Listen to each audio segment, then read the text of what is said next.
Hello friends, welcome back to our channel. இது நான் உங்கள் விக்ரம். ஆல்ரெடி தம்ப்நெயில் பார்த்துருப்பீங்க. ஸோ சின்ன பசங்க யாரும் வச்சுட்டு வீடியோ பார்க்காதீங்க. அதே மாதிரி உங்களுக்கு டவுட் இருக்கலாம், என்ன அவன் தொடர்ந்து வந்து 18+ கனெக்டாகவே வீடியோ போட்டுருக்கான்ட்டு. இருக்கிற ஸ்டோரிஸ் எல்லாமே வந்து முடிஞ்சிருச்சு. இப்போ பேக்லாக்ல இருக்கிற இந்த மாதிரியான ஸ்டோரிஸ் தான் வந்து நான் ஃபில்டர் பண்ணி போட்டுட்ருக்கேன். ஸோ உங்கள் லைஃப்பில் வந்து எதனா இந்த மாதிரி கோஸ்ட் சம்மந்தப்பட்ட விஷயம் எதாவது நடந்தது என்கிட்ட ஷேர் பண்ணணும்னு நினச்சிங்கன்னா மறக்காமல் கீழே டிஸ்கிரிப்ஷன் லிங்க் கொடுத்துருக்கேன். அதில் போய் நீங்கள் மறக்காமல் எனக்கு ஷேர் பண்ணலாம். அதுவும் இல்லாமல் ஆல்ரெடி நீங்கள் இன்னொரு சேனல் எதாவது நீங்கள் ஷேர் பண்ணீங்கன்னா மறக்காமல் அதை மென்ஷன் பண்ணிடுங்க. ஏன்னா அந்த மாதிரியான ஸ்டோரிஸ்லாம் வந்து நான் கொஞ்சம் போடுறது கிடையாது. ஏன்னா நிறைய பேர் கேட்குற கேள்வி அதுதான். ஸோ சில பேர் சொல்லுவாங்க என்னன்னா, நீங்கள் வந்து உங்கள் ஸ்டைலில் நீங்கள் சொல்லுங்கள் அந்த ஸ்டோரின்ட்டு. சொல்றது எனக்கு பிரச்சனை கிடையாது. பட் இது தேவையில்லாம வந்து கமெண்ட் செக்ஷன்ல வந்து ஒரு சண்டகலமா மாறிட்டு இருக்கு. ஸோ அதனால தான் அதெல்லாம் நான் அவாய்ட் பண்றேன். ஸோ புரிஞ்சிருக்கும்னு நினைக்கிறேன். ஓவரா பேசாம வீடியோக்குள்ள போயிடும். இப்போ நம்ம சேனலுக்கு ஃபர்ஸ்ட் டைம் வரீங்க, சப்ஸ்கிரைப் பண்ணாம பார்த்துருந்தீங்கன்னா மறக்காம சப்ஸ்கிரைப் பண்ணுங்க. பக்கத்துல பெல் ஐக்கான் இருக்கும், அதை கிளிக் பண்ணி ஆல்ல போட்டீங்கன்னா நான் வீடியோ போஸ்ட் பண்ண உடனே உங்களுக்கு நோட்டிஃபிகேஷன் வந்துடும். ஸோ உங்க ஃப்ரெண்ட்ஸுக்கும் இந்த வீடியோ ஷேர் பண்ணுச்சுன்னா மறக்காம ஷேர் பண்ணிடுங்க. லைக் பண்ணுங்க. உங்களுக்கு ஏதாவது கருத்து தெரிஞ்சுன்னா மறக்காம கமெண்ட் செக்ஷன்ல போஸ்ட்டும் பண்ணிடுங்க.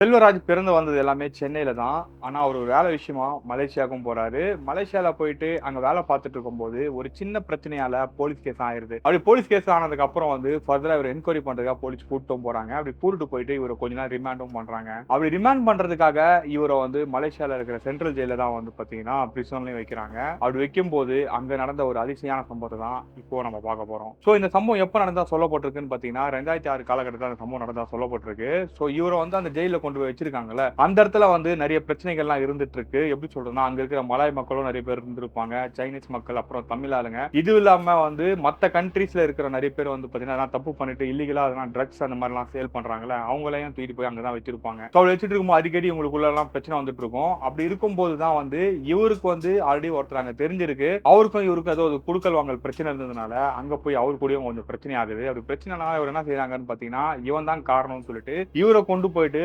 தனியா வந்து ஒரு குவாரண்டைன் ஒரு ஏரியா இருக்கு. ஸோ அந்த ஏரியால இருக்க ஒரு செல்ல தான் வந்து போடுறாங்க. ஸோ அந்த செல்ல ஒரு போட்டதுக்கு அப்புறம் வந்து அங்க இருக்கிற ரொட்டீன் எப்படின்னா, காலைல 6 மணிக்கு எழுப்பி விட்டுருவாங்க, சாயங்காலம் 6 மணிக்கெல்லாம் தூங்கிடணும். பட் இதுக்கு நடுவுல வந்து இவரை வந்து 3 வேலைக்கு தான் வந்து வெளில அனுப்புவாங்க. அது எதுக்குன்னா, இவர் போய் அங்க சாப்பிடறதுக்கு, அதுக்கப்புறம் வந்து அங்க துணி துவைக்கிறதுக்கு, அதுக்கப்புறம் அவங்க கொடுக்குற ஒரு சின்ன வேலைகள்லாம் செய்யறதுக்காக தான் இவர் வெளியிலேயே அனுப்புவாங்க. மத்தபடி இவர் வந்து முழுக்க அந்த செல்ல தான் இருக்கணும். அந்த செல்ல பொறுத்த வரைக்கும் சொல்ல போனா 8 அடி அகலமோ 7 அடி நீளமோ தான் இருந்துட்டு இருக்கு. ஸோ அந்த செல்ல இவரு மட்டும் தான் இருந்துட்டு இருக்காரு. பக்கத்து செல் எல்லாமே வந்து காலியா தான் இருந்துட்டு இருக்கு. ஸோ 6 மணிக்கு மேல வந்து இவருக்கு வந்து தூக்கம் வராது. அதனால இவர் என்ன பண்றாருன்னா, அங்க இருக்கிற வார்டன் கிட்ட சொல்லி எனக்கு எதனா புக்ஸ் எதனா கொடுங்க படிக்கிறதுக்கு அப்படின்ற மாதிரி கேட்கிறாரு. அவங்களும் வந்து இவர் கேட்கிற மாதிரி ஒரு சில புக்ஸ் எல்லாம் வந்து ப்ரொவைடும் பண்றாங்க. ஸோ அப்படி புக்கு படிச்சுட்டு இருக்கும்போது ஒரு நாள் நைட் என்ன ஆகுதுன்னா, இவர் பக்கத்து செல்ல வந்து யாரோ ஒருத்தர் இருக்கிற மாதிரி இவருக்கு ஃபீல் ஆகுது. அந்த செல்ல வந்து ஆல்ரெடி இவருக்கு தெரியும் யாருமே இல்லன்ட்டு. திடீர்னு அந்த செல்ல வந்து யாரோ ஒருத்தர் வந்து பேசுற மாரி இவருக்கு தோணுனோனே, இவரும் வந்து என்ன பேசுறாங்க அப்படின்னு சொல்லிட்டு, இவரும் வந்து உத்து கவனிக்கிறாரு. அப்படி கவனிக்கும்போது தான் வந்து, இவருகிட்ட தான் வந்து அவர் பேச ட்ரை பண்றாரு அப்படின்றதும் இவருக்கு தெரிய வருது. இவரு என்ன செய்றாருன்னா, எனக்கு வந்து தமிழ் தாங்க தெரியும், எனக்கு இங்கிலீஷ் தெரியும். மத்தபடி வேற எந்த லாங்குவேஜும் தெரியாதுன்னு சொல்லிட்டு இவரு இங்கிலீஷ்ல சொல்றாரு. அப்படி சொன்ன உடனே அங்க பக்கத்து செல்ல இருக்கிற பெர்சன் வந்து, "நல்லதா போச்சு, நானும் தமிழ் தாங்க. நீங்க எந்த ஊரு? சென்னையில" அப்படின்னு சொல்லிட்டு இவரு வந்து ஆக்சுவலா தமிழ்ன்னு சொல்லிட்டு இவரு பேசின உடனே, இவரு தமிழ்நாடுன்னு சொல்றாரு. தமிழ்நாடு அப்புறம் எங்க? சென்னைன்னு சொன்ன உடனே, "சென்னையில எந்த ஏரியா?" அப்படின்னு சொல்லிட்டு அவரு பேச ஆரம்பிக்கிறாரு. ஸோ இது டெய்லி வந்து பார்த்தீங்கன்னா, கன்டின்யூ ஆயிட்டே இருக்குது. மார்னிங் டைம்லலாம் வந்து பார்த்தீங்கன்னா, அவர் அமைதியா தான் இருக்கிறாரு. எந்த ஒரு பேச்சும் குடுக்குறது இல்ல. ஆனா ஈவினிங் 6 மணிக்கு மேல இவரு எப்பலாம் புக் படிக்கலாம்னு சொல்லி உட்கார்றாரோ, அப்பதான் அவர் வந்து பேசவும் ஆரம்பிக்கிறாரு. அப்போ ஒரு நாள் இவரு என்ன செய்றாருன்னா, அந்த செல்லு காலைல ஒரு திறந்து விடுவாங்கல்ல, அப்படி திறந்து விடும்போது, அந்த செல்ல போய் யாருனா இருக்கிறாங்களான்னு சொல்லிட்டு பார்க்க போறாரு. அப்படி பார்க்க போனா அந்த செல்ல இருந்து யாருமே இல்ல. இவரு என்ன நினைக்கிறாருன்னா, சோ இவர வெளில விடுற மாரி தான் அவரே வெளில விட்டுருப்பாங்க. ஒருவேள அவர் இங்க தான் எங்கனா இருக்க வாய்ப்பு இருக்குன்னு சொல்லிட்டு, இவரும் வந்து இவருக்கு இருக்கிற அந்த 1 ஹவர் டைம்ல போய் அவர தேடியும் பார்க்குறாரு. ஆனா அவர் பேரு இவருக்கு எதுவும் தெரியாதுன்றதுனால, அங்க போய் இவரால கண்டுபிடிக்க முடியல. இந்த இடைப்பட்ட டைம்ல தான் வந்து, அங்க ஆக்சுவலா வேல பார்ப்பாங்கல்ல, அந்த பிரிசன்ல வந்து ஒரு சில போலீஸ்லாம் வேல பார்த்துட்டு இருப்பாங்கல்ல, அதுல வந்து ஒரு போலீஸ் இவருக்கு நல்லா பழக்கமா ஆகுறாரு. ஸோ பழக்கமானதுக்கு அப்புறம் வந்து இவர் அந்த போலீஸ் கிட்ட வந்து பேசவும் ஆரம்பிக்கிறாரு. பேசிட்டே இருக்கும்போது, என் செல்லு பக்கத்துல வந்து ஒருத்தர் இருந்தாருங்க. அவரு எங்க போனாருன்னே தெரிய மாட்டேங்குது. அவரு 6 மணிக்கு மேல தான் வந்து என்கிட்ட பேசுறாரு. ஒரு 6 மணிக்கு மேல தான் அவர் கொண்டு வந்து செல்ல போடுறீங்களா அப்படின்னு கேட்டோடனே அவர் சிரிச்சுட்டு என்ன சொல்றாரு, உனக்கு தனியா வச்சதுனால உனக்கு பைத்தியம் முடிச்சிச்சுன்னு நினைக்கிறேன், ஒன்னும் கவலைப்படாத, 2-3 நாள்ல வந்து செல்ல மாத்திடுவோம் அப்படின்னு சொல்லிட்டு அவர் அங்க சிரிச்சுக்கிட்டே கிளம்பிடுறாரு. அப்படி இருக்கும்போது அன்னைக்கு நைட்டு வந்து இவர் வந்து அந்த பர்சன் கிட்ட வந்து பேச ட்ரை பண்றாரு. ஆனா அந்த பர்சன் வந்து இவர்கிட்ட பேசவே இல்லை. இவர் என்னடா பேசவே இல்லை, ஒருவேளை வெளில எங்கன்னா மாத்தி விட்டாங்களா அப்படின்னு சொல்லிட்டு இவரும் யோசிக்கிறாரு. ஏன்னா ஒரு 2 நாள்ல வந்து வேற செல்லுக்கு மாத்துறேன்னு சொல்லியிருந்தாங்களே, ஒருவேளை அதே மாதிரி இவரையும் மாத்திருப்பாங்க அப்படின்னு நினைச்சிட்டு இவரும் வந்து அமைதியா இருந்துடுறாரு. சோ அதுக்கப்புறம் வந்து ஒரு 2 நாள் கழிச்சுட்டு இவரை வந்து ஜென்ரலா நிறைய பீப்புள்ஸ் இருப்பாங்க, ரிமாண்ட்ல இருக்கிறவங்களா இருப்பாங்களே, அந்த இதுக்கு செக்ஷனுக்கு வந்து இவரை மாத்திருக்காங்க. அந்த செக்ஷன்ல இருக்கும்போது அதே மாதிரி வந்து பாத்தீங்கன்னா ஒரு பேச்சு குரல் வந்து நைட்டான இவர் கேட்டிருக்கு. அப்படி கேட்ட உடனே இவர் என்ன நினைக்கிறாருன்னா, அப்ப அந்த பர்சன் இங்கே தான் இருக்கிறாரு. ஏன்னா அந்த பர்சன் வந்து பேசுறதுன்றது வந்து ஒருத்தவங்க வந்து தொழுகுவாங்கல்ல, ஒரு மாதிரி வந்து மந்திரம் சொல்லி தொழுகுனாங்கன்னா எப்படி அந்த சவுண்டு கேட்குமோ அந்த மாதிரி தான் இவருக்கும் கேட்டிருக்கு. ஸோ இவர் என்ன பண்ணியிருக்காருன்னா, ஸோ அவர் இங்கே இருக்கிறாரு போலன்னு சொல்லிட்டு அந்த இருட்டிலேயே ஏஞ்சி பார்க்குறாரு. ஆனால் ஏஞ்சி பார்த்தா எல்லாருமே படுத்துட்டு தான் இருக்கிறாங்க. சில பேர் வந்து அங்கங்கே வந்து பார்த்தீங்கன்னா முழிச்சிட்டு எங்கன்னா பேசிட்டு இருந்திருக்காங்க. ஸோ இவர் வந்து இங்கே இருக்கிறவங்க கேட்குறாரு, யாருங்க இங்கே தொழுகை பண்ணுறது அப்படின்னு கேட்டோன்னே, டேய் படுறா ஒழுங்கா, யாரா இங்கே தொழுகை பண்ணுறாங்க, எல்லாம் பேசிட்டு இருக்காங்க, நீ தொழுகை பண்ணிட்டு இருக்காங்க அப்படின்னு சொல்லிட்டு அங்கே இருக்கிறவங்க எல்லாமே ஒரு கிண்டல் பண்ணுறாங்க. ஸோ இவர் அன்னைக்கு நைட் வந்து எதுவும் பிரச்சனை பண்ணாமல் எதுவும் பேசாமல் அமைதியாக படுத்துடுறாரு. அப்படி படுத்துட்டு இருக்கும்போது நைட் இவருக்கு ஒரு கனவு வருது. அந்த கனவு எப்படின்னா, இவர் வந்து ஒரு ஹைவேஸ்ல, தமிழ்நாட்டில் இருக்கிற ஒரு ஹைவேஸ்ல வந்து பைக் ஓட்டிட்டு போயிட்டு இருக்கிற மாதிரியும், அப்படி பைக் ஓட்டிட்டு போயிட்டு இருக்கும்போது ஒரு பெரிய முதலை மாதிரி ஒரு உருவம், அந்த முதலை எப்படி இருக்குன்னு பார்த்தீங்கன்னா, நார்மலாக முதலைன்றது கீழே வந்து ஊந்து தான் போயிட்டு இருக்கோம்ல, ஆனால் அந்த முதலை வந்து எப்படி இருக்குன்னா 2 கால்ல வந்து ஏஞ்சி நடக்கிற மாதிரி வந்து இவருக்கு அந்த உருவம் வந்து தெரிஞ்சிருக்கு கனவுல. அப்படி அந்த உருவம் வந்து என்ன பண்ணிருக்குன்னா 2 கால்ல ஏஞ்சது மட்டும் இல்லாம வாயை திறந்து ஒரு பைக்கோட ஒரு முழுங்குற மாதிரியும் ஒரு கனவு வந்திருக்கு. அப்படி கனவு வரணும்னு ஏன் இந்த மாதிரி கனவு வருதுன்னு சொல்லிட்டு முழிச்சு பாக்குறாரு. முழிச்சு பார்த்தா காலையில வந்து 4:15. ஸோ இன்னும் ஒரு 1.5 மணி நேரத்துல இவர் எழுப்பி விட்டுருவாங்க. ஸோ இவரு தூக்கம் வராதனால அப்படியே முழிச்சிட்டு இருக்காரு. அப்படி முழிச்சிட்டு இருக்கும்போதுதான் அந்த செல்ல வந்து கார்னர்ல ஒரு இடத்துல பாக்குறாரு. பார்த்தா அங்க யாரோ ஒருத்தர் உட்கார்ந்துட்டு இருக்காங்க. உட்கார்ந்துட்டு இவரையே பார்த்துட்டு இருக்காங்கன்றதும் இவருக்கு நல்லாவே தெரியுது. அப்படி பார்த்த உடனே இவர் என்ன பண்றாருன்னா, அந்த பர்சன் கிட்ட போய் பேசலாம் அப்படின்னு சொல்லிட்டு இவர் ஒருத்தர் தாண்டி போயிட்டு இருக்காரு. அப்படி தாண்டும் போது தெரியாதனமா ஒருத்தரோட கையை மெச்சிடுறாரு. கையை மெச்ச உடனே அவர் அலறிச்சு எழுந்திருக்கிறாரு. எழுந்திரிச்சு ஒரு மலையிலேயே போட்டு திட்டவும் ஆரம்பிக்கிறாரு. இவர் வந்து சாரிங்க தெரியாம பண்ணிட்டான்னு சொல்லிட்டு அங்கிருந்து திரும்பி பாக்குறாரு. பார்த்தா அந்த உருவமே காணோம். என்னடா அந்த உருவம் காணோம் அப்படின்னு சொல்லிட்டு இவரும் வந்து பாத்தீங்கன்னா கண்டுக்காம விட்டுறாரு. அன்னைக்கு மதியானம் வந்து இவருக்கு ஒரு இன்ஃபர்மேஷனும் வருது. அது என்னன்னா, இவரு மேல எந்த ஒரு தப்பும் இல்லை அப்படின்னு சொல்லிட்டு இவரை ரிலீஸும் பண்றாங்க. ஸோ அப்படி ரிலீஸ் பண்ணதுக்கு அப்புறம் வந்து இவர் வந்து வீட்டுக்கும் போறாரு. எங்கன்னா மலேசியால வந்து ஒரு ஏரியால தான் ஒரு வீடு இருந்துட்டு இருக்கு. அங்கேயும் போறாரு. ஸோ அங்க போனதுக்கு அப்புறம் வந்து மறுபடியும் வந்து வேலைக்கு போலாமா அப்படின்னு சொல்லி யோசிச்சுட்டு அந்த கம்பெனிக்கு கால் பண்ணி பேசுறாரு. அப்படி கால் பண்ணி பேசினதுக்கு அப்புறம் அந்த கம்பெனி என்ன சொல்லிடுறாங்கன்னா, உன் மேல எந்த ஒரு பிரச்சனை இல்லைன்னு தெரிஞ்சு போச்சுப்பா, அதெல்லாம் ஒன்றும் பிரச்சனை இல்லை, நீ வழக்கம் போல வந்து டியூட்டி ஜாயின் பண்ணிக்க அப்படின்னு மாதிரி சொல்லிடுறாங்க. இவரும் வந்து அந்த கம்பெனில போய் வேலையும் செய்யறாரு. இவரோட வேலை என்னன்னா, அந்த கம்பெனில இந்த லிஃப்ட் ஆபரேட்டர் இருப்பாங்க பாத்தீங்களா, அந்த லிஃப்ட் ஆபரேட்டர் வேலை தான். அட் சேம் டைம் வந்து அந்த லிஃப்டோட மெயின்டெனன்ஸ் எல்லாமே இவரே தான் பாத்துக்கணும். ஏன்னா ஒரு லிஃப்ட் தான் அந்த கம்பெனில இருக்கான்னு கேட்டீங்கன்னா அது கிடையாதுங்க. அது மொத்தம் அந்த கம்பெனில வந்து 8 லிஃப்ட் இருக்கு. 8 லிஃப்ட்டுமே வந்து இவர் கண்ட்ரோல்ல தான் இருந்துட்டு இருக்கு. நீங்க ஜென்ரலா வந்து ஒரு இடத்துக்கு போறீங்கன்னா அந்த லிஃப்ட்ல ஒருத்தர் இருந்துட்டு இருப்பாரு. நீ எந்த ஃப்ளோர் போகணுமோ அந்த ஃப்ளோருக்கு பட்டனை அவர் அழுத்தி விடுவார்ல, அந்த மாதிரி ஆபரேட்டர் வேலை கிடையாது. அந்த லிஃப்டோட மெயின்டெனன்ஸ் பிளஸ் வந்து அந்த லிஃப்ட் வந்து ஒரு சில ஃப்ரிக்ஷன்ல இருக்கணும். எவ்வளவு வெயிட் போகுது, எவ்வளவு வெயிட் அந்த லிஃப்ட் வந்து தாங்குதுன்ற மாதிரியான டீடைல்ஸ் எல்லாமே வந்து பாத்தீங்கன்னா இவர்கிட்ட இருக்கும். ஸோ அது வந்து இந்த லிஃப்ட் விஷயத்துல இருக்கிறவங்க நிறைய பேருக்கு தெரிஞ்சிருக்கும்னு நினைக்கிறேன். ஸோ அந்த மாதிரியான வேலைகள் தான் இவர் பார்த்துட்டு வந்துட்டு இருக்காரு. ஸோ அப்படி பார்த்துட்டு இருக்கும்போது ஒரு நாள் நைட் என்ன ஆகுதுன்னா, லிஃப்ட்ல வந்து ஏதோ பிரச்சனை ஆயிருது. பிரச்சனை ஆனதுக்கு அவர் என்ன பண்றாருன்னா, அந்த லிஃப்ட்டை மட்டும் அண்டர் மெயின்டெனன்ஸ்ல போட்டுட்டு இவர் கூட 2 பேர் வந்து அந்த லிஃப்ட்ல வேலை பார்க்குறாங்க. ஸோ மறுநாள் காலைல கூட அந்த லிஃப்ட்டை ரெடி பண்ணி ஆகணும். ஸோ நைட்டு வந்து இருந்து தான் வேலை பார்க்கணும்னு சொல்லிட்டு இவர் அந்த லிஃப்ட்ல தான் இருந்து வேலையும் பார்த்துட்டு இருக்காரு. அப்படி லிஃப்ட்ல இருந்து வேலை பார்த்துட்டு இருக்கும்போது என்ன ஆகுதுன்னா, மேல் ஃப்ளோர்ல வந்து யாரோ ஒருத்தர் வந்து கத்துற மாதிரி சவுண்ட் கேட்குது. யார் அது மேல கத்துறாங்க அப்படின்னு சொல்லிட்டு இவர் என்ன செய்யறாருன்னா, அந்த லிஃப்ட் உள்ளே வந்து ஒரு ஏணி மாதிரி இருக்கு. அந்த ஏணில ஏறி அந்த ஃப்ளோர்லயே போய் பாக்குறாரு. இந்த பில்டிங்ல யாருமே கிடையாது. செக்யூரிட்டி கார்டு எல்லாம் கீழே தான் இருக்காங்க. அப்படிங்கும்போது மேல யார் கத்துறது, ஒரு ஹவுஸ் கீப்பிங் வேணா மேல கூட்டு போயிட்டாங்களா அப்படின்னு சொல்லிட்டு இவர் மேல போயிட்டு ஹவுஸ் கீப்பிங் யாரெல்லாம் இருக்காங்கன்னு சொல்லி தேடி பார்த்துட்டு இருக்காரு. அப்படி தேடி பார்க்கும்போது தூரத்துல வந்து ஒரு உருவம் தெரியுது. அந்த உருவம் வந்து இவர் ஜெயில்ல வந்து ஒரு உருவத்தை பார்த்திருப்பார்ல, அதே மாதிரி அந்த உருவம் வந்துட்டு இருக்கு. இதை பார்த்தோன்னே ஒரு கன்ஃபியூஸ் ஆகுறாரு. இவருக்கு ஒரு பயமும் வந்துருது. என்னடா அது, ஆல்ரெடி வந்து இந்த மாதிரி உருவத்தை ஒன்று பார்த்தோம், அதே உருவம் இங்கே நிக்குது அப்படின்னு சொல்லிட்டு இவர் பார்க்கும்போது தான் அந்த உருவம் வந்து இவர்கிட்ட பேசவும் ஆரம்பிக்குது. அது பேசுறதே வந்து ஒரு மாதிரி மந்திரம் சொல்ற மாதிரி தான் இவர்கிட்ட பேசுது. இதை கேட்டோடனே இவர் வந்து ஷாக் ஆகுறாரு. நீ யாரு, எதுக்கு இப்படிலாம் பண்ணிட்டு இருக்க, உன்னால பார்க்கவே முடியலையே, உன் உருவமே ஒரு மாதிரி டிஃப்ரெண்டா இருக்கு அப்படின்னோடனே, நீ கிட்ட வா, கிட்ட வந்தா தான் நான் முழுசா பார்க்க முடியும் அப்படின்னு சொல்லிட்டு அந்த உருவம். இவரும் வந்து பொறுமையா வந்து கிட்ட போயிட்டு இருக்காரு. அப்படி கிட்ட போய் பார்க்கும்போது தான் தெரியுது, அங்க இருந்துட்டு இருக்க உருவம் வந்து பாத்தீங்கன்னா கிட்டத்தட்ட வந்து ஒரு 20ல இருந்து 30 வயசுக்குள்ள, 25ல இருந்து 30 வயசுக்குள்ள இருக்கக்கூடிய ஒரு பெண்ணோட உருவம் தான். அந்த உருவம் பார்க்கறதுக்கே வந்து ரொம்ப அழகாவும், அதுவும் இல்லாம அந்த ஊர் பொண்ணுங்க எப்படி இருந்தா எப்படி இருப்பாங்களோ அந்த மாதிரி தான் அந்த உருவம் இருந்துட்டு இருக்கு. ஆனா தமிழ்ல தான் பேசுது. அப்போ இவர் என்ன பண்றாருன்னா, "நீங்க யாரு? நீங்க என்ன பண்ணிட்டு இருக்கீங்க?" அப்படின்னு சொல்லி கேட்டோனே, "நான் வந்து இந்த பில்டிங்ல தாங்க வேலை பார்த்துட்டு இருக்கேன். உங்கள தான் இதுவரைக்குமே பார்த்ததே கிடையாது. நீங்க என்ன பண்றீங்க இங்க?" அப்படின்னு சொல்லிட்டு இவர பார்த்து அந்த உருவமும் கேட்குது. யார? செல்வராஜ பார்த்து அந்த உருவமும் கேட்குது. அப்போ செல்வராஜ் என்ன சொல்றாருன்னா, "நான் இங்க ஒரு 2 வருஷமா வேலை பார்த்துட்டு இருக்கேன். இந்த லிஃப்ட் மெயின்டனன்ஸ், இந்த லிஃப்ட்டோட கண்ட்ரோல் எல்லாமே என்கிட்ட தான் இருக்கு. இப்ப லிஃப்ட்டோட ஒர்க் வந்து கொஞ்சம் பிரச்சனையில இருக்கு. அதனால ஒர்க்லாம் போயிட்டு இருக்கு." அப்படின்ற மாரி அந்த உருவத்த பார்த்தும் சொல்றாரு.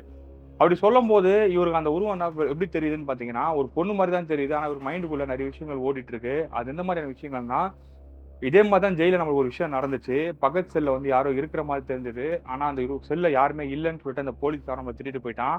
இதே மாரி ஒரு உருவத்த வந்து நம்ம ஜெயில்ல இருக்கும்போதும் பார்த்தோம். அதே மாரி இந்த ஜெனரல் வார்ட்ல இருக்கும்போது ஜெனரல் பிரிசன்ல இருக்கும்போதும் பார்த்தோம். இப்ப அதே மாரி உருவம் இங்கேயே இருக்குது. இது யாரா இருக்கும்? என்னவா இருக்கும்? அப்படின்னு சொல்லிட்டு இவர் மைண்டுக்குள்ள ஓடிட்டே இருக்கு. அவர் மைண்டுக்குள்ள ஓடிட்டு இருக்கும்போதே அந்த உருவத்துக்கிட்ட ஒரு பேச்சு தான் இருக்காரு. அப்ப அந்த உருவம் என்ன சொல்லுதுன்னா, "நான் இந்த பில்டிங்ல தான் ரொம்ப வருஷமா வேலை பார்க்குறேன். நான் உன்ன இதுவரைக்கும் பார்த்ததே கிடையாது." அப்படின்ற மாரி சொல்றாங்க. அப்போ செல்வராஜ் கேட்கிறாரு, "அப்ப நான் உங்கள பார்த்ததே இல்ல என்ன நீங்க பார்த்ததே இல்லைன்னா, அப்ப எப்படி உங்கள மாரி ஒருத்தன நான் ஜெயில்ல பார்த்தேன்?" அப்படின்ற மாரி கேட்கிறாரு. அப்போ அவங்க என்ன சொல்றாங்கன்னா, "அதெல்லாம் ஒண்ணும் கிடையாது. உன்னோட மனம் பெருமையா இருக்கும். நான் இங்க தான் வேலை பார்த்துட்டு இருக்கேன்." அப்படின்ற மாரி அந்த உருவமும் சொல்லிருக்கு. அப்போ செல்வராஜ் கேட்கிறாரு, "நீங்க இங்க தான் வேலை பார்த்துட்டு இருக்கீங்கன்னா, இந்த டைம் வந்து ஷட் டவுன் ஆயிருச்சு. நீங்க என்ன பண்ணிட்டு இருக்கீங்க?" அப்படின்ற மாரி கேட்கிறாரு. அப்போ அவங்க என்ன சொல்றாங்கன்னா, "ஷட் டவுன் ஆச்சுன்னா, இந்த ஃப்ளோர்ல ஷட் டவுன் ஆகல. நீ நல்லா நோட் பண்ணி பாரு." அப்படின்னா, ஃப்ளோர்ல வந்து எல்லா லைட்டும் எரிஞ்சுட்டு தான் இருக்கு. அப்போ நீங்க என்ன பண்ணிட்டு இருக்கீங்க? ஷட் டவுன் ஆகாம இங்க என்ன வேலை பார்த்துட்டு இருக்கீங்கன்னு, ஒரு ஃபாரின் கிளையன்ட்க்கு வந்து முக்கியமான ஒரு வேலை வந்து முடிச்சு குடுக்கணும். ஸோ சம்மந்தமே இல்லாம வந்து யாரோ ஒருத்தர் மேல ஓடுற மாரி தெரிஞ்சது. அத பார்த்து நான் பயந்து கத்திட்டேன். அதுக்கப்புறமா தான் உங்கள பார்த்தேன். ஒரு வேள நீங்க தான் அது போயிருப்பீங்கன்னு நெனச்சேன்." அப்படின்னு சொல்லிட்டு செல்வராஜ பார்த்து அந்த உருவமும் சொல்லுது. அப்போ செல்வராஜ் என்ன சொல்றாருன்னா, "அதெல்லாம் கிடையாதுங்க. நான் சவுண்ட் கேட்டேன். நான் மேல வந்தேன். நான் கீழ லிஃப்ட் வேல பார்த்துட்டு இருக்கேன்." அப்படின்னு சொல்லிட்டு செல்வராஜும் சொல்லியிருக்காரு. பேசிக்கிட்டே 2 பேரும் வந்து என்ன பண்றாங்கன்னா, அங்க இருக்கிற கேஃப்டீரியாவுக்கும் போறாங்க. ஏன்னா கேஃப்டீரியால வந்து பார்த்தீங்கன்னா, காஃபி மிஷின் இருக்கும்ல. கேஃப்டீரியாவுக்கு மட்டும் தனியா வந்து ஒரு பவர் பேக்கப் இருக்கு. ஸோ அந்த இடத்துக்கு இவங்க போறாங்க. போய் காஃபி குடிக்கலாம்னு சொல்லிட்டு. இதுல ஒரு முக்கியமான ஒரு விஷயம் என்னன்னு பார்த்தீங்கன்னா, செல்வராஜுக்கு வந்து ஒரு பழக்கம் இருக்கு. அது என்ன பழக்கம்னா, இவருக்கு வந்து அசிடிக் இஷ்யூஸ் கொஞ்சம் இருந்துட்டு இருக்கு. கேஸ்ட்ரிக் இஷ்யூஸும் இருந்துட்டு இருக்கு. அதனால இவரு என்ன பண்ணுவாருன்னா, இந்த பூண்டு இருக்குல்ல, இந்த பூண்ட வந்து நெய்யில வந்து லைட்டா ஃப்ரை பண்ணி அத ஒரு டப்பால போட்டு வச்சிருப்பாரு. அது எப்பவுமே இவருகிட்ட தான் இருந்துட்டு இருக்கும். அத 1 ஹவர் ஒன்ஸ் இல்ல 2 ஹவர் ஒன்ஸ் வந்து பார்த்தீங்கன்னா, எடுத்து இவரு சாப்பிடுறது ஒரு வழக்கம். ஸோ அத வந்து இவரு பாக்கெட்ல தான் வச்சிருந்திருக்காரு. ஸோ அப்படி இருக்கும்போது, அந்த காப்பி குடிக்கிற இடத்துக்கு போறாங்கல்ல, அப்படி போகும்போது என்ன பண்றாருன்னா, அந்த கேஃப்டீரியால தான் ஒரு லஞ்ச் பேக்கும் இருந்துட்டு இருக்கு. அந்த லஞ்ச் பேக்ல தான் அந்த பாட்டிலும் இருந்துட்டு இருக்கு. ஸோ அந்த பாட்டில எடுத்தவரு என்ன பண்றாருன்னா, நேரா அந்த பூண்ட வந்து சாப்பிட போறாரு. அப்படி சாப்பிட போனா அந்த உருவமும் பாக்குது. "இது என்னங்க நீங்க சாப்பிடுறீங்க?" அப்படின்னு சொல்லிட்டு கேட்குது. கேட்ட உடனே இவரு என்ன பண்றாரு, "இந்தாங்க சாப்பிடுங்க" அப்படின்னு சொல்லிட்டு இவரு என்ன பண்றாரு, ஒண்ணு கையில எடுத்துட்டு என்னன்னு காட்டாம அவங்க கிட்ட போடுறாரு. அத கையில வாங்குன உடனே என்ன ஆகுதுன்னு பார்த்தீங்கன்னா, அவங்க டக்குன்னு ஒரு அலறிக்கிட்டே அங்கருந்து மறைஞ்சு போறத வந்து செல்வராஜும் பார்த்திருக்காரு. இத பார்த்த உடனே ஒரு அலறி அடிச்சு அங்கருந்து என்ன பண்றாருன்னா, நேரா ஓடி அந்த லிஃப்ட் கிட்ட ஓடி வந்துட்டு, அங்க வேலை செய்ற பையன்கிட்ட சொல்லிறாரு, "இங்கிருந்து நம்ம கிளம்பிடலாம்டா. இந்த பில்டிங்ல ஏதோ பிரச்சனை இருக்கிற மாரி தெரியுது" அப்படின்னு சொல்லிட்டு அந்த பையன கூட்டிட்டு அங்கருந்து கிளம்பிடுறாரு. ஆனா லிஃப்ட் இவரு வந்து வேலைய பார்க்கல. மறுநாள் காலைல வந்து அந்த கம்பெனிவருங்க எல்லாமே திட்டவும் ஆரம்பிக்கிறாங்க. அப்படி திட்ட ஆரம்பிக்கும்போது தான் அவர் ஒரு விஷயம் சொல்றாரு. "இந்த மாரி நேத்து நைட் இந்த மாரி ஒரு விஷயம் நடந்துச்சு எனக்கு. அதனால தாங்க நான் விட்டு போயிட்டேன்" அப்படின்னு சொல்றாரு. அப்போ இம்மீடியட்டா என்ன பண்றாங்கன்னா, அங்க செக்யூரிட்டி கார்டு கிட்ட சொல்லி சிசிடிவி கேமராவையும் செக் பண்ண சொல்றாங்க. அப்படி சிசிடிவி கேமரா செக் பண்ணும்போது, இவரு செல்வராஜ் வந்து என்னென்ன ஆக்டிவிட்டிலாம் பண்றாருன்றது கிளீனா ரெக்கார்ட் ஆயிருக்கு. ஆனா, இவரு கூட இருக்கிற மாரி எந்த ஒரு விஷயமும் ரெக்கார்ட் ஆகல. இவரு மட்டுமே வந்து எங்கேயோ ஒரு இடத்துல போய் நின்னு பேசுற மாரியும், அதுக்கப்புறம் அங்கருந்து நேரா கேஃப்டீரியா வர மாரியும், அதுக்கப்புறம் கேஃப்டீரியால இருக்க ஒரு சிசிடிவி கேமரா இருக்கும்ல, அந்த கேமரால வந்து இவரு எதையோ எடுத்து சாப்பிடுறாரு. அதே மாரி ஒருத்தர்கிட்ட குடுக்குறாரு. அங்கருந்து உடனே வந்து அதான் ஒருத்தர்கிட்ட குடுக்குற மாரி கைய கொண்டு போறாரு. கொஞ்ச நேரத்துல அங்கருந்து அலறி அடிச்சு வெளில ஓடுறாரு. எல்லாத்தையும் வந்து பார்த்தீங்கன்னா, சிசிடிவி கேமரால பார்க்குறாங்க. இத பார்த்தோனே அந்த கம்பெனியோட மேனேஜ்மெண்ட் என்ன சொல்றாங்கன்னா, "உனக்கு வந்து மென்டலா ஏதோ பிரச்சனை இருக்கிற மாரி தெரியுது. அது இல்லாம இந்த ஜெயிலுக்கு வேற போயிட்டு வந்தல்ல, அதனால உனக்கு எதனா டிஸ்டர்ப் ஆயிருக்கலாம். நீ வேணா 1 வாரம் லீவ் எடுத்துட்டு வாயேன்" அப்படின்ற மாரி சொல்றாங்க. அப்ப இவரு என்ன சொன்னாரு, "இல்ல, இல்ல அதெல்லாம் ஒண்ணும் பிரச்சனை இல்லைங்க. இந்த லிஃப்ட் வேலைய நான் இன்னைக்கே முடிச்சு குடுத்துடுறேன்" அப்படின்னு சொல்றாரு. இருந்தாலும் மேனேஜ்மெண்ட் என்ன சொன்னாரு, "இல்ல, இல்ல உன்னோட சேஃப்டி எனக்கு முக்கியம். தயவு செஞ்சு லீவ் எடுத்துட்டு போ. இந்த லிஃப்ட் கூட உன்னோட அசிஸ்டன்ட் இருக்கான்ல, அவன வச்சு முடிச்சு குடுக்க பாரு. இல்ல சீக்கிரம் முடியும்னா, நீயே இருந்து முடிச்சு குடுத்துட்டு கிளம்பிரு. ஆனா 5 நாளைக்கு லீவ் எடுத்துக்கோ. தயவு செஞ்சு வந்துடாத வேலைக்கு" அப்படின்ற மாரி சொல்றாங்க. ஸோ இவரு என்ன பண்றாருன்னா, லாஸ் ஆஃப் பே போயிருமே அப்படின்ற மாரி யோசிக்கிறாரு. ஆனா அந்த கம்பெனியோட ஹெச்ஆர் கூப்பிட்டு என்ன சொல்றாங்கன்னா, "உனக்கு ஆல்ரெடி பெய்ட் லீவ் இருக்கு. அந்த லீவே வந்து நீ எடுத்துக்கோ.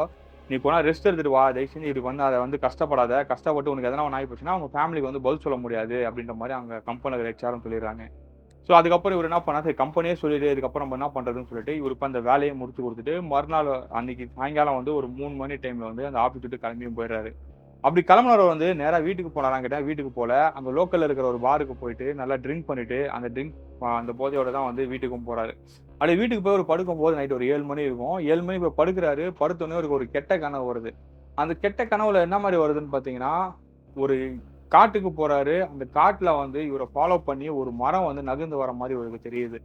அந்த மரம் நகர்ந்து வரத பார்த்தோனே இவரு மறுபடியும் நின்னுடுறாரு. ஆனா மரமும் வந்து பார்த்தீங்கன்னா, அப்படியே நிக்குது. மறுபடியும் அந்த மரம் வந்து இவர ஃபாலோ பண்ற மாரி அவருக்கு தோணுது. ஒரு கட்டத்துல வந்து எதையோ தடுக்கி இவரு கீழ விழுறாரு. கீழ விழுந்தபோது தான் பார்க்குறாரு, அந்த மரம் வந்து இவரு காது கிட்ட இருக்கு.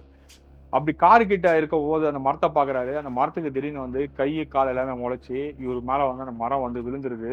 விழுந்த கொஞ்ச நேரத்திலே வந்து பார்த்தீங்கன்னா, அந்த மரம் வந்து இவர செட்யூஸ் பண்ணுது. அந்த மரம் கிட்டத்தட்ட எப்படி இருக்குன்னு பார்த்தீங்கன்னா, இவரு அந்த ஆபீஸ்ல ஒரு பொண்ண பார்த்திருப்பார்ல, அந்த பொண்ணு மாரி தான் அந்த மரமும் இருந்துட்டு இருக்கு.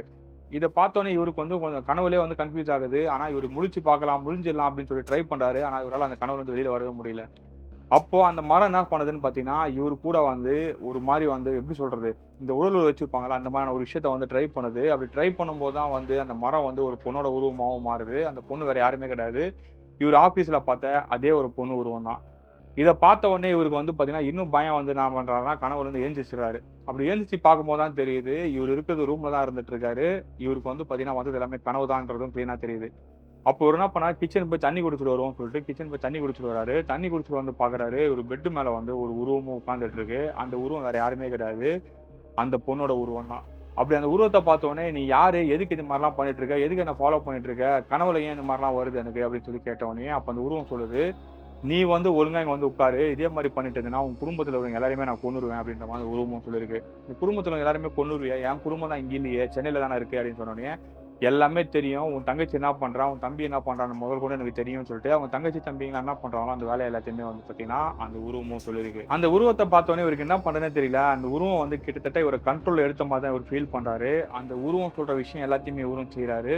சொல்லப்போனா அந்த உருவம் வந்து பிசிக்கலா இவரு கூட வந்து செக்ஸ் வச்சுக்கணும்னு சொல்லிட்டு ஒரு கண்டிஷன்ல தான் வந்து அந்த உருவமும் ட்ரை பண்ணுது. இவரையும் வந்து பார்த்தீங்கன்னா, அதோட பேச்சுக்கு எல்லாமே இணங்கி அந்த வேலைய தான் செஞ்சுட்டு வந்துட்டு இருக்காரு. இது 1 நாள், 2 நாள் கன்டினியூவா தான் கேட்டீங்கன்னா, தினமும் ராத்திரி வந்து இது கன்டினியூ ஆயிட்டே தான் இருந்துட்டு இருக்கு. கிட்டத்தட்ட ஒரு 40 நாள் கிட்ட இது கன்டினியூ ஆயிட்டே தான் இருந்துட்டு இருக்கு. அந்த 40 நாள்லயே வந்து 88 கிலோ இருந்த செல்வராஜ் வந்து 65 கிலோவா வந்துடுறாரு. இது அவங்க ஆஃபீஸ்ல இருக்கவங்க எல்லாமே என்ன சொல்றாங்கன்னா, "இவன் அந்த தெரியாத்தனமா அந்த ஜெயிலுக்கு போயிட்டு வந்தான். அதுலருந்து தான் இவன் இந்த மாரிலாம் பண்ணிட்டு இருக்கான். அதனால தான் இவன் மாரிலாம் ஆகுது. இவனுக்கு வந்து லீவ் குடுத்து மறுபடியும் அவன ஊருக்கு அனுப்பி வைப்போம்." அப்படின்னு சொல்லிட்டு அந்த கம்பெனில வேலை செய்ற ஒருத்தர் என்ன பண்றாருன்னா, இவருக்கு வந்து 1 மாசம் லீவ் குடுத்து ஊருக்கு அனுப்புறாங்க. இவரு அங்கருந்து கிளம்பி சென்னைக்கு வந்துடுறாரு. சென்னைக்கு வந்ததுக்கப்புறம் சென்னையிலருந்து ஒரு அவுட்டர்ல தான் வந்து இவங்களோட கிராமமும் இருந்துட்டு இருக்கு. அங்க தான் இவங்க அம்மா, அப்பாவும் இருந்துட்டு இருக்காங்க. ஸோ இவரு என்ன பண்றாருன்னா, அங்க ஊருக்கும் போய் அந்த ஊர்லயே தான் வந்து பார்த்தீங்கன்னா, ஒரு கொஞ்ச நாள் இருக்கிறாரு. அங்க ஊருக்கு போனோனே அம்மா, அப்பா என்ன நெனைக்கிறாங்கன்னா, இவன் எதுவும் சரியா சாப்பிடுறதில்ல போல. இந்த மாரி ஒரு பிரச்சனையில மாட்டிக்கிட்டான். அதுலருந்து இவன் ஏதோ டிப்ரஷன்ல இருக்கான் போலன்னு நெனச்சுட்டு, அவங்க வீட்லயும் வந்து இது பெருசாவும் எடுத்துக்கல. ஒரு நார்மலா தான் விட்டுறாங்க. இவங்களையும் ஹாஸ்பிட்டல்ல கூட்டு போய் செக் பண்றாங்க. செக் பண்ணும்போது இவங்க நல்லா தான் இருக்கிறாரு. ஹீமோகுளோபின் தான் கொஞ்சம் கம்மியா இருக்கு. அதுக்கு மட்டும் நீங்க நெறைய மெடிசின்ஸ்லாம் எடுக்கிற மாரி இருக்கும் அப்படின்னு சொல்லிட்டு, நெறைய மெடிசின்ஸ் எடுக்க சொல்றாங்க. கிட்டத்தட்ட ஒரு 15 நாள் போயிருது. 15 நாளுக்கு அப்புறமும் வந்து பார்த்தீங்கன்னா, இவர் உடம்புல வந்து எந்த ஒரு முன்னேற்றமும் இல்ல. கிட்டத்தட்ட 65ல இருந்து 58 கிலோ வரைக்கும் குறைஞ்சுட்டாரு. இம்மீடியட்டா அவங்க வீட்ல என்ன பண்றாங்கன்னா, இது வேற ஏதோ சீரியஸான பிரச்சனை மாரி தெரியுதுன்னு சொல்லிட்டு, சென்னை ஜிஹெச்சுக்கு கொண்டு வராங்க. ஜிஹெச்சுக்கு கொண்டு வந்து இங்க இருக்கிற டாக்டர் எல்லாமே இவர வந்து டெஸ்ட் பண்றாங்க. டெஸ்ட் பண்ணிட்டு இவரு நல்லா இருக்கிற மாரி தான் தெரியுது. இவரோட அவரோட ஆர்கனோட ஃபங்ஷன் எல்லாமே நல்லா தான் இருக்கு. ஆனா ஏன் இப்படி ஆகுதுன்னு தெரியல. இது மேபி ஜெனடிக்கா எதனா வேற எதனா பிரச்சனை இருக்கலாம் அப்படின்னு சொல்லிட்டு, அவங்க என்ன பண்றாங்கன்னா, ஒரு சில டெஸ்ட்லாம் எடுத்து ஒரு சில மெடிசின்லாம் குடுத்து சாப்பிட சொல்றாங்க. அட் த சேம் டைம் வந்து அந்த ஹாஸ்பிட்டல்ல வச்சு இவருக்கு ட்ரிப்ஸும் ஏத்துறாங்க. அவரு ட்ரிப்ஸ் ஏத்திட்டு அந்த ஹாஸ்பிட்டல்ல தான் அவரு படுத்துட்டு இருக்காரு. அந்த ஹாஸ்பிட்டல்ல வந்து ஒரு நார்மல் ஜெனரல் வார்ட்ல தான் அவரு படுத்துட்டு இருக்காரு. அப்படி ஜெனரல் வார்ட்ல படுத்துட்டு இருக்கும்போது என்ன நடக்குதுன்னா, அன்னைக்கு நைட்டு அதே மாரியான உருவம் வந்து அந்த ஹாஸ்பிட்டலுக்குள்ளேயும் வருது. அப்படி அந்த ஹாஸ்பிட்டலுக்குள்ள வந்தது மட்டும் இல்லாம, இவருகிட்ட என்ன சொல்லுதுன்னா, "நீ என்ன விட்டு இங்க வந்துட்டா உன்ன பின்தொடர்ந்து வர முடியாதுன்னு நெனச்சியா? நீ எங்க போனாலும் நான் உன்ன விடமாட்டேன்." அப்படின்ற மாரி தான் செல்வராஜ பார்த்து அந்த உருவமும் பேசியிருக்கு. இத பார்த்த செல்வராஜ் வந்து அங்கேயே வந்து கத்த ஆரம்பிச்சிருக்காரு. "நீ என்ன விட்டு என் கூடயே இருக்காத. எனக்கு உன்ன பார்த்தாலே பயமா இருக்கு." அப்படின்ற மாரி செல்வராஜ் அந்த ஹாஸ்பிட்டல்ல இருந்தே கத்தியிருக்காரு. அப்படி கத்தம்போது சுத்தி முத்தி இருந்தவங்க எல்லாருமே பார்த்துருக்காங்க. அங்க ஒரு பாட்டி கிட்டத்தட்ட அவங்களுக்கு வந்து ஒரு 80 வயசு இருக்கும். அந்த பாட்டி வந்து யார பார்க்க வந்திருக்காங்கன்னா, அவங்களோட பேத்தி ஒருத்தவங்க வந்து படிக்கட்டுல விழுந்து அடிபட்டுருச்சு. அவங்களுக்கு வந்து ட்ரீட்மெண்ட் போயிட்டு இருக்கு. அவங்கள பார்க்கறதுக்காக தான் அந்த பாட்டி வந்திருக்காங்க. மத்தவங்க எல்லாருமே வந்து ஒரு மாரி பயந்த ஒரு முகத்தோட தான் பார்த்துட்டு இருக்காங்க. ஆனா அந்த பாட்டி மட்டும் கரெக்ட்டா செல்வராஜையும் பார்க்குறாங்க. அதே மாரி அந்த உருவத்தையும் பார்க்குறாங்க. இது வந்து செல்வராஜே நோட் பண்ணிறாரு. நம்ம கண்ணுக்கு மட்டும் உருவம் தெரியல. அந்த பாட்டிக்கும் தெரியுதுன்னு சொல்லிட்டு. அப்புறமேட்டா செல்வராஜ் என்ன பண்ணாருன்னா, அந்த பாட்டிய பார்த்து, "பாட்டி இங்க வாங்க பாட்டி. உங்களுக்கு தெரியுதா அதுன்னு?" கேட்டவுடனே, எனக்கு நல்லாவே தெரியுது. அவ ஏன் உன் பின்னாடி வந்துட்டு இருக்கா? அவளுக்கும் உனக்கும் என்ன சம்பந்தம்?" அப்படின்ற மாரி கேட்கறாங்க. "எனக்கு தெரியல. அவ என் பின்னாடியே வந்துட்டு இருக்கா." அப்படின்னு சொன்னவுடனே, அந்த பாட்டி என்ன பண்றாங்கன்னா, அவங்க சுருக்கு பையில வந்து ஒரு விபூதி இருக்கு. அந்த விபூதிய எடுத்து நெத்தியில வச்சுட்டு, அவங்க என்ன சொல்றாங்கன்னா, "ஒண்ணுமே கிடையாது. நாளைக்கு காலைல எழுந்திரிச்ச உடனே பின்னாடி இருக்கிற பாடிகார்ட் முனீஸ்வரன் கோயிலுக்கு போ. அங்க போயிட்டு உனக்கு இருக்கிற பிரச்சனை எல்லாமே அந்த சாமி கிட்ட சொல்லு. அங்க இருக்கிற பூசாரிங்ககிட்டயும் சொல்லு. அவங்க உனக்கு தேவையானதெல்லாம் பண்ணுவாங்க. அதுக்கப்புறம் இந்த பிரச்சனை வந்து உன் பின்னாடி தொடாது." அப்படின்னு சொல்லிட்டு அந்த பாட்டியும் சொல்றாங்க. இத கேட்ட மாரியே வந்து மறுநாள் காலைல அவங்க அம்மா வந்தோனே, அவங்க அம்மாகிட்ட இந்த விஷயத்தெல்லாம் சொல்றாரு. சொன்னோனே அவங்க அம்மா என்ன பண்ணாங்கன்னா, இவர ஹாஸ்பிட்டல்ல இருந்து அந்த கோயிலுக்கும் கூட்டிட்டு போறாங்க. அந்த கோயிலுக்கு கூட்டு போயிட்டு சாமி கிட்ட வந்து வேண்டிட்டே இருக்காரு. அப்படி வேண்டிட்டே இருக்கும்போது தான் அந்த கோயில்ல வேலை செய்ற ஒரு பூசாரிக்கு வந்து அருள் வாக்கம் வருது. அப்படி அருள் வாக்கம் வந்தவர் வந்து என்ன சொல்றாருன்னா, "டேய் நீ நல்லா இருக்கக்கூடாதுன்னு சொல்லிட்டு உங்கள சுத்தி இருக்கிறவங்க அந்த வேலையெல்லாம் பார்த்துருக்காங்க. அது வந்து உங்க வீட்டு பின்னாடி ஒரு இடம் சொல்லியிருக்காரு. அந்த இடத்துல தான் அது இருக்கு. அது இம்மீடியட்டா எடுத்து அத அழிச்சிரு. அத அழிச்சிட்டுனா உனக்கு இந்த பிரச்சனையிலருந்து வெளில வந்துரலாம்." அப்படின்ற மாரி சொல்லியிருக்காரு. இது கேட்ட உடனே இவருக்கும் வந்து ஷாக் ஆகுது. "என்ன எங்க வீட்டு பின்னாடி?" அப்படின்னு சொல்லிட்டு. அதுவும் கரெக்ட்டா இந்த இடத்த சொல்றாரேன்னு சொல்லிட்டு இவரும் வந்து அந்த ஒரு கையெடுத்து கும்பிடுறாரு. கும்பிட்டோனே அவர் என்ன பண்றாருன்னா, ஒரு விபூதி கொஞ்சம் எடுத்து கையில குடுத்துட்டு, ஒரு எலுமிச்சை பழமும் குடுக்குறாரு. "இந்த எலுமிச்சை பழம் காய்ஞ்சு போற வரைக்கும் உன்கிட்ட தான் இருக்கணும். இத எக்காந்து கொண்டும் அழுகிடக்கூடாது. அதுக்கேத்த மாரி பார்த்துக்கோ" அப்படின்ற மாரி சொல்றாரு. இவரு என்ன பண்ணாருன்னா, அந்த எலுமிச்சை பழத்த எடுத்து ஒரு துணியில கட்டி ஒரு பாக்கெட்ல தான் வச்சுட்டு இருக்காரு. அதே ஏத்த மாரியே வந்து அந்த சாமியார் சொன்ன மாதிரியே வந்து ஹாஸ்பிட்டல் டிஸ்சார்ஜ் ஆயிட்டு அந்த இடத்துக்கும் போறாரு. அப்படி அந்த இடத்துக்கு போயிட்டு அந்த சாமியார் சொன்ன மாரியே அந்த இடத்த தோண்டி பார்க்குறாங்க. தோண்டி பார்த்தா, உள்ள வந்து ஒரு சொம்பு இருந்திருக்கு. அந்த சொம்புக்குள்ள வந்து இவரோட தலைமுடி, அது இல்லாம வந்து இவரோட ஜெட்டி ஒண்ணு இருக்கு அந்த சொம்புக்குள்ள. அது இல்லாம உள்ள வந்து சில மந்திரிச்ச பொருட்களும், சில பொருட்கள்லாம் உள்ள இருந்திருக்கு. அது இல்லாம சின்னதா வந்து ஒரு 2லிருந்து ஒரு 3 இன்ச்ல வந்து ஒரு பொம்மையும் உள்ள இருந்திருக்கு. இதெல்லாம் பார்த்தோனே அவர் செல்வராஜும் ஷாக் ஆகுறாரு. அவங்க அம்மாவும் ஷாக் ஆயிருக்காங்க. ஷாக் ஆயிட்டு, "இது என்னடா இதுன்னு?" கேட்டோனே, "தெரியல அவங்க இது மாரி சொன்னாங்கன்னு" சொல்லிட்டு, இவரு என்ன பண்றாருன்னா, அத எடுத்துட்டு போயிட்டு ஊருக்கு எல்லைக்கு கொண்டு போறாரு. அங்க கொண்டு போயிட்டு இத கொளுத்திடலாம் அப்படின்னு சொல்லிட்டு. அந்த ஊருக்கு எல்லைக்கு கொண்டு போயிட்டு இவரு அத கொளுத்துறதுக்கு ட்ரை பண்ணிட்டு இருக்காரு. அப்ப அந்த ஊர் பூசாரி அந்த இடத்துக்கு வந்துடுறாரு. அப்படி வந்தவரு, "என்னடா பண்ணிட்டு இருக்கேன்னு?" சொல்லி பார்த்தோனே, இவரு கையில வச்சுருக்க பொருள் எல்லாத்தையும் பார்த்துடுறாரு. "இது யாருதுடா? எங்க இருந்துடா எடுத்த?" அப்படின்ற மாரி கேட்கறாங்க. அது கேட்டோனே அவரு சொல்றாரு, "இந்த மாரி வந்து எங்க வீட்டு பின்னாடி இருந்துச்சு. எனக்கு இந்த மாரி பிரச்சனை இருக்குன்னு சொல்லிட்டு ஹாஸ்பிட்டலுக்கு போயிருந்தேன். அப்போ அவங்க ஒருத்தங்க இந்த மாரி ஒரு விஷயம் சொன்னாங்க. அப்புறம் அந்த கோயிலுக்கு போனேன். அந்த பூசாரி இப்படி சொன்னாரு" அப்படின்னு சொல்லிட்டு இவரு செல்வராஜன் சொல்லியிருக்காரு. அப்போ அந்த பூசாரி, கோயில் பூசாரி இருக்கார்ல, அவரு என்ன சொல்றாருன்னா, "டேய் இது வந்து செய்வினை தான். ஆனா அது சாதா செய்வினை கிடையாது. ஒரு முனிய வந்து உன் மேல ஏவி விட்டுருக்காங்க. அந்த முனிய வந்து சும்மாலாம் ஏவி விடல. உன் உயிரையே வந்து கொண்டு போற அளவுக்கு தான் வந்து ஏவி விட்டுருக்காங்க. அப்படிப்பட்ட ஒரு செய்வினை தான் வந்து இது மாரிலாம் செய்வாங்க. அது யாரு பண்ணாங்க, என்ன பண்ணாங்கன்னு ஒழுங்கா கண்டுபிடிடா. இல்ல நீ இத எடுத்துட்டுனா கூட திருப்பி திருப்பி அத உனக்கு பண்ணிட்டு தான் இருப்பாங்க" அப்படின்ற மாரி செல்வராஜ்கிட்டயும் சொல்லிடுறாங்க.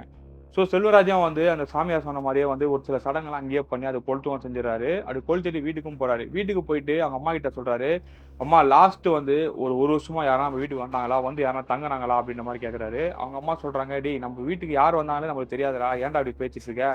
நம்ம வீட்டுக்கு அதிகமா சொந்தக்காரங்கலாம் வந்துட்டு இருக்காங்க. ஆனா இது வெளியில புதைச்சிருக்காங்க. வெளியில புதைக்கும்போது நம்மளுக்கு எப்புட்றா தெரியும்? யாருனா ஒரு வந்து பண்ணிட்டு போயிருக்காங்களா?" அப்படின்னு சொல்லிட்டு செல்வராஜோட அவங்க அம்மாவும் சொல்றாங்க. அப்ப செல்வராஜ் என்ன பண்ணார்னா, சரி இத பண்ணியிருக்காங்கன்னா, பக்கத்து வீட்ல இருக்கிறவங்க எல்லாருக்குமே கண்டிப்பா தெரிஞ்சிருக்கும் யார் வராங்கன்றது. அவங்க கிட்ட போய் விசாரிப்போம்ன்னு சொல்லிட்டு, ஒரு பக்கத்து வீட்ல இருக்கிறவங்க எல்லார்கிட்டயுமே விசாரிக்கிறாரு. அப்போ ஒரு வீட்ல விசாரிக்கும்போது தான் அவரு என்ன சொல்றாருன்னா, "தம்பி ஒரு 1 1/2 வருஷத்துக்கு முன்னாடி உங்க மாமா வந்தாரு இங்க. உங்க மாமா வந்து ரொம்ப நாளா நோட்டம் விட்டுட்டே இருந்தாரு இங்க. ஆனா ஏன் விடுறாரு, எதுக்கு விடுறாருன்னு தெரியல. அதுக்கப்புறம் நானும் பெருசா கண்டுக்கல. ஏன் உங்க மாமாவ வந்து நான் பர்ட்டிகுலரா நான் சொல்றேன்னா, உங்க வீட்டு பக்கம் நெறைய பேர் வருவாங்க, போவாங்க. ஏன்னா, பின்வழி போறதுக்கு இந்த பக்கம் தான் வழி. ஆனா உங்க மாமாவுக்கும், உனக்கும் வந்து ஏகப்பட்ட பிரச்சனை இருந்துட்டு இருக்கு உங்க ஃபேமிலிக்கு. அவரு வந்து இங்க நின்னு உங்க வீட்டையே பார்த்துட்டு இருந்தது தான் எனக்கு கொஞ்சம் டவுட்டாவே இருந்துச்சு. அந்த டைம் உங்க அம்மாவே நான் கூப்பிட்டு சொன்னேன். "என்ன கேளு" அப்படின்னு சொல்லிட்டு அவங்க அம்மா கிட்ட சொல்றாரு. அப்ப அவங்க அம்மாவும் சொல்றாங்க, "ஆமான்டா இவரு வந்து சொன்னாரு. ஆனா அவன் எதுக்கு வந்தான், ஏன் வந்தான்னு எனக்கு தெரியலடா" அப்படின்னு சொல்லிட்டு செல்வராஜ் அம்மாவும் சொல்றாங்க. இத கேட்டதுக்கு அப்புறம் செல்வராஜ் என்ன பண்ணாருன்னா, நேரா அவங்க மாமா வீட்டுக்கு போறாரு. மாமா வீட்டுக்கு போயிட்டு அவங்க மாமா கிட்ட வந்து நடந்த விஷயத்த எல்லாத்தையுமே சொல்லி, "நீ எதனா பண்ணியா? இந்த மாரி எதனா பண்ணா ஒழுங்கா சொல்லு. இல்ல அது உனக்கே திரும்பிரும்" அப்படின்ற மாரி செல்வராஜும் சொல்றாரு. அப்ப அவங்க மாமா என்ன சொல்றாருன்னா, "உன்னால முடிஞ்சத பார்த்துக்கடா. நான்லாம் அது எதுவுமே பண்ணல. உன்ன பண்றதுக்கு எதுக்கு நான் அந்த மாரிலாம் செய்ய போறேன்? உன்ன நான் ஆல்ரெடி அடிச்சாலே நீ செத்து போயிருவ. எதுக்கு நான் அந்த மாரிலாம் செய்யணும்?" அப்படின்னு சொல்லிட்டு அவங்க மாமாவும் சொல்றாரு. ஆனா செல்வராஜுக்கு வந்து டவுட்டு. இது யார் பண்ணியிருப்பாங்க? எதுக்கு பண்ணியிருப்பாங்கன்னு சுத்தமா தெரியல. இவரு என்ன பண்றாருன்னா, அத ஃப்ரீயா விட்டு மறுபடியும் வந்து வீட்டுக்கு போயிறாரு. வீட்டுக்கு போயிட்டு அடுத்த ஒரு 1 வாரத்திலேயே வந்து கிளம்பி ஒரு மறுபடியும் மலேசியாவுக்கு போகணும். அதுக்கான வேலைகளும் பார்த்துட்டு இருக்காரு. அந்த டைம்ல வந்து மறுபடியும் அவருக்கு ஒரு பயங்கரமான ஹை ஃபீவர் வருது. அப்படி அந்த ஹை ஃபீவர் வந்தோனே அவங்க அம்மா பயந்துடுறாங்க. பயந்து அந்த ஊர் கோயில் பூசாரிய கூட்டிட்டு வராங்க வீட்டுக்கு. வீட்டுக்கு வந்து என் பையனுக்கு இந்த மாரிலாம் ஆயிட்டு இருக்கு. இதுலருந்து நீங்க தான் காப்பாத்தணும் அப்படின்னு சொல்லிட்டு அந்த பூசாரிட்ட சொல்றாங்க. அப்படி அந்த வீட்டுக்குள்ள வந்தோனே அந்த பூசாரி வந்து ஒரு சில விஷயத்த வந்து கண்டுபிடிச்சுறாரு. இந்த வீட்டுக்குள்ள வந்தாலே அவ்வளோ நெகட்டிவிட்டியா இருக்கு. அவ்வளோ ஒரு மோசமான ஒரு மனநிலை தான் எனக்கே குடுக்குது. என்னால தெரியாதுன்னு யோசிக்க முடியல. நீ வேணா இவன கூட்டிட்டு கோயிலுக்கு வா அப்படின்னு சொல்லி கோயிலுக்கும் கூப்பிடுறாங்க. இவர கூட்டிட்டு கோயிலுக்கும் போறாங்க. அப்படி கோயிலுக்கு போயிட்டு அங்க வச்சு மந்திரிக்கும்போது தான் அந்த பூசாரிக்கு ஒரு சில விஷயமும் தெரிய வருது. மறுபடியும் இவரு மேல வந்து ஏவல் விட்டுருக்காங்க. அந்த ஏவல் வந்து உன்னோட ரத்த சொந்தத்துல தான் வந்து ஒருத்தர் பண்ணியிருக்காரு அப்படின்னு சொல்லிட்டு அவங்க அம்மா பார்த்து சொல்றாங்க. இது எங்க அப்பா வழியில தான் யாரும் பண்ணல. உன் வழியில தான் பண்ணியிருக்காங்க. உன் அண்ணன் தான் பண்ணியிருக்க வாய்ப்பு இருக்குது. அவன போய் கேளு. ஏன்னா அவன் தான் இந்த மாரி விஷயம்லாம் செய்வான் அப்படின்னு சொல்லிட்டு அவங்களும் சொல்லியிருக்காங்க. அதுக்கப்புறம் வந்து இவங்க அம்மா என்ன பண்றாங்கன்னா, சரி இத வந்து எப்படியாவது என் பையன காப்பாத்துங்கன்னு சொல்லிட்டு, அந்த பூசாரி கிட்ட சொன்னதுக்கப்புறம், அந்த பூசாரி வந்து ஒரு சில சடங்கெல்லாம் செஞ்சு, அதுக்கப்புறம் ஒரு சில கயிறுலாம் கட்டி விடுறாரு. அது இல்லாம வீட்டுக்கு வந்து வீட்லயும் வந்து பார்த்தீங்கன்னா, அந்த கோயிலோட தீர்த்தத்த வந்து நெறைய இடத்துல தெளிக்கிறாங்க. தெளிச்சதுக்கு அப்புறம் செல்வராஜ் என்ன சொல்றாங்கன்னா, "நீ இந்த ஊர்லயே இருக்காத, கிளம்பி அங்க சென்னைக்கு போயிரு. சென்னையில இருந்து நீ ஊருக்கு கிளம்புற வேலையெல்லாம் பாருன்னு" சொல்லிட்டு அவங்க அம்மாவும் சொல்லிடுறாங்க. இவங்களுக்கு சென்னையிலேயே வந்து ஒரு வீடு இருந்துட்டு இருக்கு. அந்த வீட வந்து வாடகைக்கு விட்டுருக்காங்க. இப்ப அந்த வீடு காலியா தான் இருந்துட்டு இருக்கு. செல்வராஜ் வந்து அடிக்கடி இருக்கும்போதெல்லாம் யூஸ் பண்ணிட்டு இருப்பார் போல அந்த வீட்ட. ஸோ அந்த வீட்ல தான் போய் இப்ப செல்வராஜே இருந்திருக்காரு. ஸோ அந்த வீட்ல இருக்கும்போது தான் அவங்க அம்மா வந்து செல்வராஜுக்கு ஃபோன் பண்ணி ஒரு விஷயம் சொல்றாங்க. "டேய் இவ்வளத்த பண்ணது வந்து உன் மாமன்காரன் தான்டா பண்ணியிருக்கான். அவன் மாமன்காரன் வந்து நீ வெளிநாட்டுக்கு போய் வேல பார்க்கறது உனக்கு சுத்தமா புடிக்கல. நம்ம கொஞ்சம் முன்னேறிடுவோன்ற ஒரு இதுல தான் அது மாரி வேலையெல்லாம் செஞ்சிருக்கான்" அப்படின்னு சொல்லிட்டு அவங்க அம்மாவும் சொல்லியிருக்காங்க. "இது எப்படிம்மா நீ கண்டுபிடிச்ச?" அப்படின்ற மாரி அவங்க அம்மாவ பார்த்து கேட்டவுடனே, "டேய் அந்த பூசாரி வந்து செய்வினை எடுத்தார்லடா, அது எடுத்த உடனே அது என்ன ஆயிருக்குன்னா, திரும்பி உங்க மாமாக்கே ரிட்டர்ன் ஆயிருக்கு. அப்புறம் ரிட்டர்ன் ஆனதுக்கப்புறம் வந்து உங்க மாமாவுக்கு ஒரு பக்கம் கை, கால் விழுந்து போச்சுடா" அப்படின்ற மாரி செல்வராஜ்கிட்டயும் சொல்லியிருக்காங்க. ஸோ அதுக்கப்புறம் செல்வராஜ் வந்து அவங்க ஊருக்கு போறதே கொஞ்ச நாள் நிறுத்தியிருக்காரு. அவங்க அம்மாவையும் வீடு காலி பண்ண சொல்லிட்டு சென்னைக்கும் வர சொல்லிட்டாங்க. இப்போ செல்வராஜுக்கு கல்யாணம் ஆயிட்டு ஒரு 10 வயசுல குழந்தையும் இருக்கிறதா சொல்லியிருக்காரு. ஸோ இந்த ஸ்டோரிய வந்து நம்ம கிட்ட சொன்னது வந்து செல்வராஜ் கிடையாது. செல்வராஜோட ஃப்ரெண்டான முத்துவேல் தான் நம்ம கிட்ட சொல்லியிருந்தது. இந்த ஸ்டோரி உங்களுக்கு புடிச்சிருந்தா உங்க ஃப்ரெண்ட்ஸுக்கும் ஷேர் பண்ணுங்க, லைக் பண்ணுங்க.